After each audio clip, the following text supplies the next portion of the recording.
health. Before we jump off, talk to me about the hat you're wearing, Okay. and the foundation that you help with. So thanks for giving me like a few minutes to talk about this Absolutely. and um, plug the Yeah. charity. Yeah. It's the hat I'm wearing. It's MS4MS. It's Mission Stadiums for Multiple Sclerosis. My mother was diagnosed with MS, multiple sclerosis, in 1998. Um, and she really, the last few years has really, it's a disease where the lesions develop on your brain and your spinal cord. It's kind of like the kind of MS she had was relapse remitting MS at first. So she would have like a relapse or an episode where she would be hit, right? And it's like she would either have optic neuritis in her left eye, which she couldn't see for weeks, and slowly the vision would come back, or her left arm would go dead. There was an episode, and then over weeks, her feeling and her function would come back.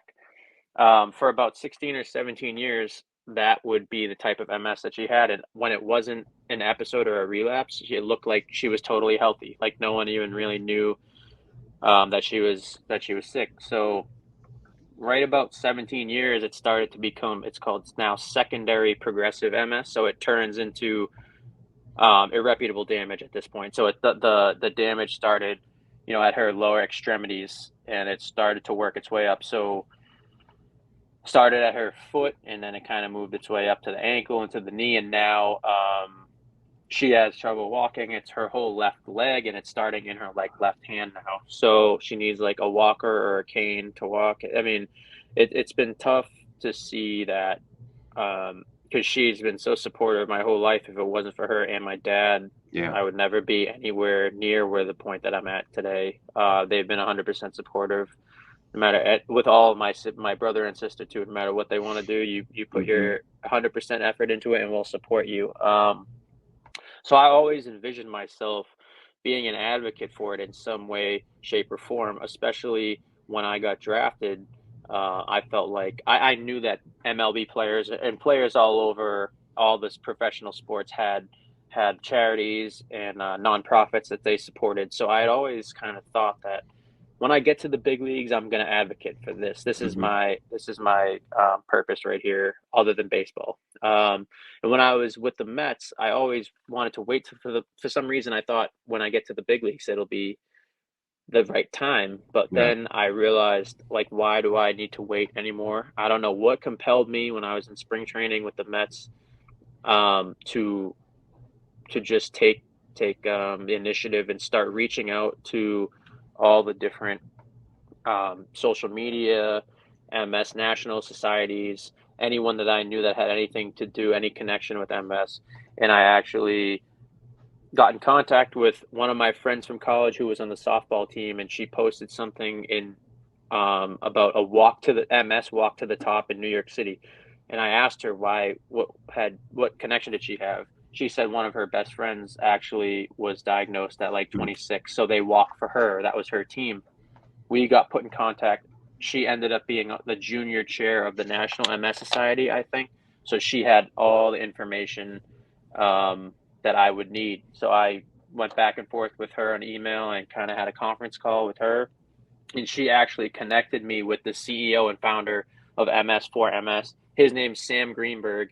And it was perfectly specific to what I was trying to do and my baseball career. He was came from a baseball family and it's really sports oriented family. His Hmm. oldest brother played in the big leagues. Actually, Oh, okay.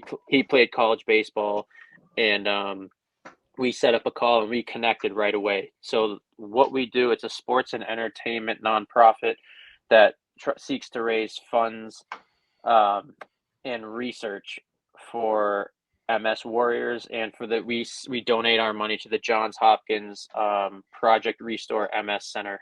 So we know where our money is going. Actually, I came on in 2019. In 2019, we raised $20,000. Wow. 2020, we were on pace for 50, but when COVID shut that Hmm. down, it was all virtual. So what we do is a lot of in-person events. So like we'll gather a bunch of try to be 50 or 60 people and go to like a game and show up in our orange shirt. So we take pictures at the event, we raise money. We have events, virtual events such as like an auction, which I ran this year. And like I mentioned earlier, Nelly sent like an autograph bat. Chris Taylor is one of my really good friends. We Hmm. got drafted together. He sent a bunch of the guys that I played with or against over the years. They were super supportive and sent a bunch of autograph stuff. So we had a memorabilia auction. Um, in 2020, like I was saying, sorry, we were on pace for $50,000, but we still raised 20, even though it got shut down so Wow, early in the year. And actually, I'm very proud to announce, like this past year, we raised $100,000. that's incredible. We donated a check to Johns Hopkins a couple weeks ago, right before the new year in mid-December, for $100,000. And actually, we donate 90% of our proceeds to the Johns Hopkins. The other 10 goes to MS warriors and their families that have trouble with the crazy medicine, Yeah, the medical bills and the treatment bills, and even if they can't afford like a scooter or a walker, if they can't, they can't afford it and they need that to help them walk and get around. We actually donated 100,000 to Johns Hopkins and over $25,000 to families in need with MS. So really fortunate to be a part of the organization. I'm really proud to try to be doing my part, and ultimately, hopefully, we can continue to grow exponentially. hmm, And the goal is to find a cure for MS. yeah, There's a lot of research going on and a lot of advancements going on, and the people at Johns Hopkins are doing a phenomenal job, and we hope to see that trending in the right direction in the future. So I really appreciate you giving me a few minutes to talk about that. It's obviously a cause that's important to me and yeah. near to my heart. Um, so we have all the social media accounts. Could I plug those? Absolutely. So We for Instagram, it's at ms underscore the number four underscore ms.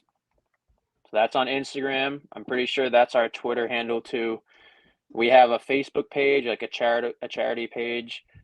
We have a website. It's ms4, the number once again, ms.org. On there, you can find um, stories, like personal accounts of MS warriors that have written blogs for us. You can find information on our ambassadors and our people on our team. Like I'm a lead ambassador for them. You can find upcoming events and check out our store. Like we have really cool merchandise. There's actually a new winter line dropping soon with like orange winter hat, gray joggers, and a zip up hoodie. So it's pretty cool. And just check out the website. There's a link to donate on there. Anything that anything helps. Any support or any donation, small or big, it doesn't matter, helps. And really appreciate, again, you give me the opportunity to plug the charity and really bring some more attention to it.